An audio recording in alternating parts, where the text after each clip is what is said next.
నేనైతే చాలా సింపుల్గా చికెన్ కర్రీ పలావ్ రైస్ చేశానండి. ఉల్లి పచ్చిమిర్చి వేయించుకున్న తర్వాత చికెన్ ముక్కలు కూడా వేసి పసుపు తగినంత ఉప్పు వేసేసాను. తర్వాత టమాటా ముక్కలు వేసేసాను. అల్లం వెల్లుల్లి పేస్ట్ కూడా వేసేసాను. ఇవన్నీ కలిపి మగ్గనిచ్చేసుకోవాలి మూత పెట్టేసి. తర్వాత దీంట్లోకి ధనియాలు, చెక్క, లవంగం, యాలకులు కలిపి వేయించుకొని మసాలా పౌడర్ పట్టేసుకున్నాను. ఇవన్నీ మగ్గిపోయిన తర్వాత దాంట్లోకి మసాలా పౌడర్ యాడ్ చేసేసుకున్నాను. త్వరగా కారం వేసి మగ్గించుకున్నాను.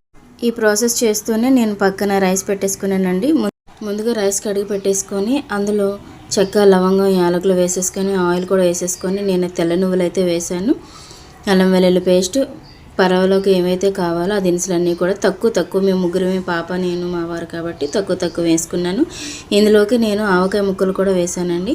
ఇవన్నీ కలిపేసి మొత్తం ఒకసారి తిప్పేసుకొని కుక్కర్లో పెట్టి 3 విజిల్స్ మామూలు రైస్ లాగానే పెట్టేశాను. అంతే, పొడి పొడిలాడుతూ చక్కగా వచ్చింది. ఇంకా పెరుగు చట్నీ కూడా చేశాను. వీడియో నచ్చితే లైక్ చేయండి.